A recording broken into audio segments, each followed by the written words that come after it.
আজ একটু skin care করলাম। হ্যালো এভরিওয়ান, অনেক দিন হয়ে গেছে জানো তো, নিজের সেভাবে কোনো রকম যত্নই নেওয়া হয় না। সকালবেলায় ঘুম থেকে উঠে আমি আগে লেবু মধু খেতাম, এখন সেটা একেবারেই বন্ধ হয়ে গেছে। তোমরা শুনলে অবাকই হবে, আমি সকালবেলায় ঘুম থেকে উঠে ফ্রেশ হয়ে উষ্ণ গরম জলে লেবু আর মধু মিশিয়ে খেতাম। আর তার আগে যেটা খেতাম সেটা হচ্ছে চা, কারণ প্রত্যেকদিন সকালবেলায় চা তো আমাকে খেতেই হবে, মাস্ট।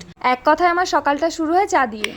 আচ্ছা, এবার তোমাদের বলি আমি মর্নিংটা যেভাবে ব্যস্ততার মধ্যে দিয়ে কাটাই বা সারা দিন বলো, ঠিক রাত্রি 8টার পর থেকে আমি একদম ল্যাদ খাই। মানে কি বলবো, এতটা লেজি বোধহয় আর কেউ হয় না। তো তার মধ্যেই যেটা হয়েছে, এখন নতুন যে ট্রেন্ডিং গেমগুলো সেগুলো আমরা খেলছি। কোনো পরিকল্পনা ছিল না, হঠাৎ করে আমাদের মাথায় আসে যে চলো খেলা যাক। তো তার জন্যই খেলতে গিয়ে আমার বোন আমার মুখে পুরো কেক মাখিয়ে দিয়েছে, মানে কেকের যে ক্রিমটা ওপরে। তো তার জন্যই আমার মনে হলো অনেকদিন তো কোনো রকম স্কিন কেয়ার করা হয় না, আজকে যেহেতু কেকের ক্রিমটা লেগেই গেছে মুখের মধ্যে, তাহলে একটু স্কিন কেয়ার করা যাক। ফেস ওয়াশ দিয়ে মুখটা ভালো করে ধুয়ে এসে তারপর দেখো আমি একটা প্যাক লাগাচ্ছি, D10 প্যাক। এটা কেয়াসেটের D10 প্যাক। আগে আমি রাগার D10 প্যাকটা ইউজ করতাম, তো তারপর এখন এটা আমি ইউজ করছি। এবার তোমাদের আসল কথাটা বলি, এই যে রোজ দিন স্কিন কেয়ার করার, সকালে বলো রাত্রে শুতে যাওয়ার আগে বলো, এই স্কিন কেয়ারটা না আমি মেনটেন করতে পারি না, সত্যি বলছি। মাঝে মধ্যে আমার যখন মনে হয় আমি করি, আদারওয়াইজ তো আমি করিই না। মাঝে মধ্যে নিজেকে বোঝাই, আরে শম্পা নিজের একটু যত্ন নে, নিজের যত্ন নেওয়া উচিত দিনের শেষে অ্যাটলিস্ট।